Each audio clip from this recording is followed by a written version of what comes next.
Bismillahirrahmanirrahim. Assalamu alaikum students. I hope you all are fine. Students, today I am going to share with you an important video. The topic is a preview of direct and indirect, or an introduction to direct and indirect.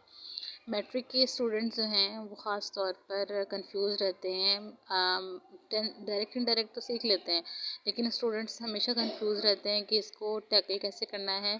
Tense की मुनासबत के लिहाज से tense को जब direct से indirect में convert करना है तो जो आइडेंटिफिकेशन है स्टूडेंट्स मोस्टली जो है वो भूल जाते हैं और अपने सेंटेंसेस गलत कर देते हैं, जिसकी वजह से इम्तहानात में एग्जामिनेशन में अपने मार्क्स हैं वो लूज़ कर जाते हैं।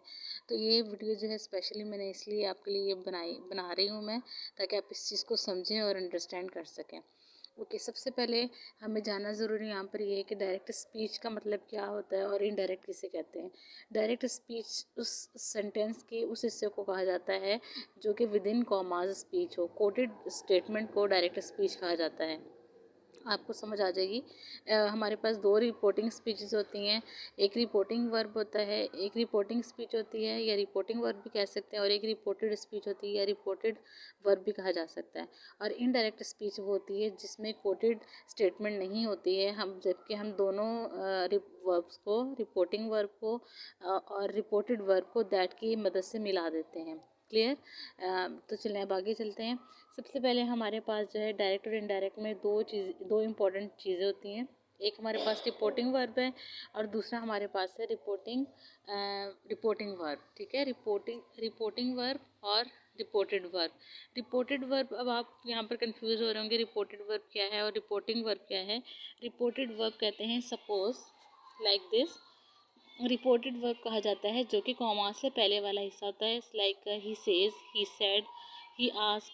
ठीक है, इस तरह से जो ये सेगमेंट है, ये हिस्सा होता है, पार्ट होता है, ये आपका कहलाता है रिपोर्टेड वर्ब। ठीक है, कॉमा से पहले वाला हिस्सा आपका कहलाता है रिपोर्टेड वर्ब।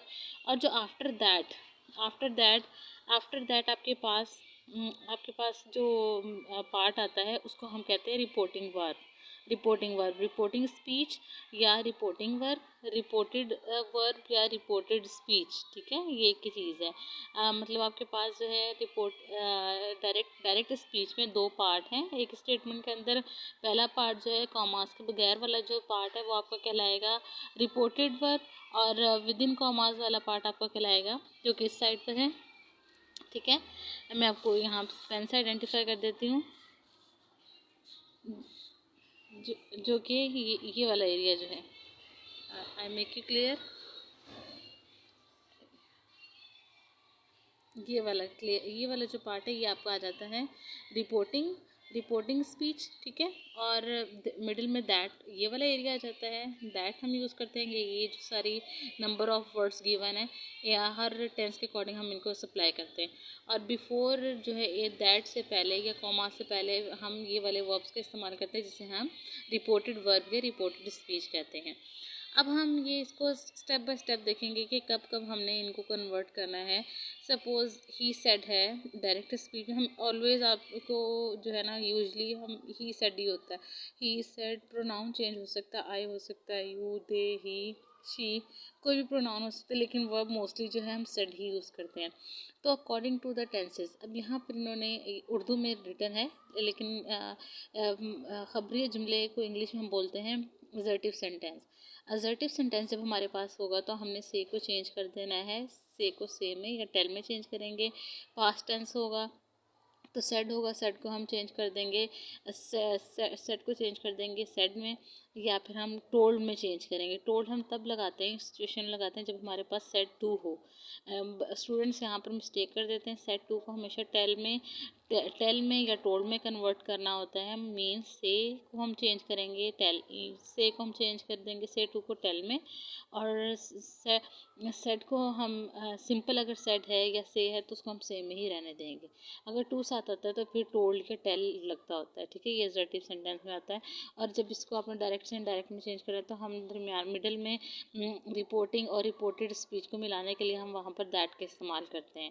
ठीक है, नेक्स्ट हमारे पास है जी यहाँ पर अगर आपके पास सपोज क्वेश्चन आपके स्टेटमेंट आपके पास है सवाली जुमले की, मीन इंट्रोगेटिव आपके पास सेंटेंस है, तो उस सिचुएशन में क्या होगा, आपने यहाँ पर रिपोर्टेड स्पीच के वर्ब को से को आपने चेंज कर देना आस्क्ड में। ठीक है, रिपोर्टिंग स्पीच का जो वर्ब है वो किस में चेंज हो जाएगा, वो आस्क्ड में चेंज हो जाएगा। अगर प्रेजेंट टेंस है तो यहाँ पर हम क्या लगा देंगे, आस्क लगा देंगे, से को कन्वर्ट कर देंगे आस्क में। ठीक है, और यहाँ पर हम यूज़ करेंगे इफ़ और वेदर। ये देखें आप लोग, हम यहाँ पर इसका इस्तेमाल करेंगे इफ़ और वेदर यूज़ करते हैं, या सम टाइम क्वेश्चन वर्ड ही रहने देते हैं। ठीक है, ये भी हम डिटेल में जब गो थ्रू करेंगे तो ये मैं आपको इसका एक्सप्लेन कर दूँगी। नेक्स्ट हमारे पास आ जाता है हुक्मिया जुमले हैं। हुक्मिया जुमले कहा जाता है इम्पेरेटिव सेंटेंस को। ठीक है, जिसमें कोई ऑर्डर है, कमांड है, रिक्वेस्ट है, आस्क है, एडवाइस है, तो हमने से जब भी होगा हमने उसको कन्वर्ट कर देना एडवाइस में, रिक्वेस्ट में, ऑर्डर में, आस्क में। और हम रिपोर्टिंग और रिपोर्टेड स्पीच और रिपोर्टिंग स्पीच को मिलाने के लिए हम यहाँ पर दरमियान में मिडल में टू का इस्तेमाल करेंगे। नेक्स्ट चलते हैं, नेक्स्ट हमारे पास है जी इस्तेजाबी जुमले। इस्तेजाबी जुमले को इंग्लिश में कहा जाता है एक्सक्लेमेटरी सेंटेंसेस। एक्सक्लेमेटरी सेंटेंसेस जो है वो सडन फीलिंग्स, इमोशंस और सेंटिमेंट्स को एक्सप्रेस करने के लिए यूज़ किए जाते हैं। और से को हम हमेशा यूज़ करेंगे exclaim with Joy, exclaim with sorrow, exclaim with wonder, और फिर हम दैट लगा देंगे मिडल बिटवीन रिपोर्टेड और रिपोर्टिंग स्पीच। क्लियर। नेक्स्ट चलते हैं जी, नेक्स्ट हमारे पास है दुआइया जुमले। दुआइया जुमलों को इंग्लिश में कहा जाता है ऑपरेटिव सेंटेंसेस। ऑपरेटिव सेंटेंसेस जब भी होंगे तो हम से को कन्वर्ट कर देंगे प्रे में। ही प्रेज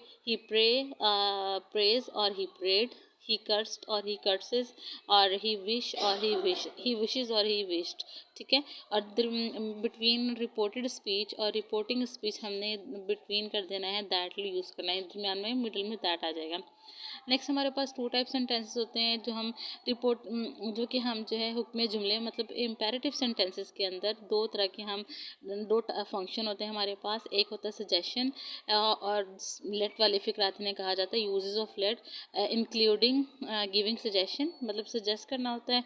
और दूसरा इसी का एक और पार्ट होता है जिसमें यूज़ ऑफ लेट में हम ऑर्डर करते हैं, रिक्वेस्ट करते हैं, ऑर्डर देते हैं, रिक्वेस्ट करते हैं, वो भी इसी का पार्ट है। ठीक है, इम्पेरेटिव सेंटेंसेस का।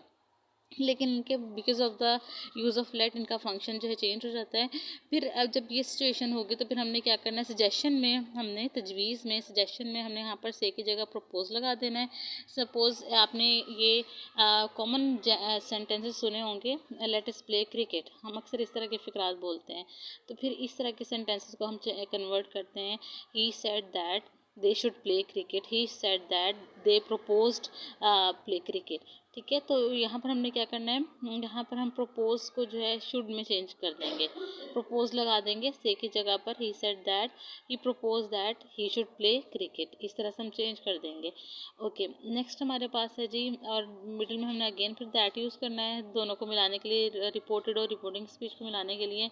नेक्स्ट हमारे पास है जी लास्ट फंक्शन है इसका, लास्ट टाइप है let of use of let का, जिसमें ऑर्डर और रिक्वेस्ट है हमारे पास। इसमें हमने करना ये है, सेंटेंसेस में हम रिक्वेस्ट, ऑर्डर और आस्क का इस्तेमाल करते हैं।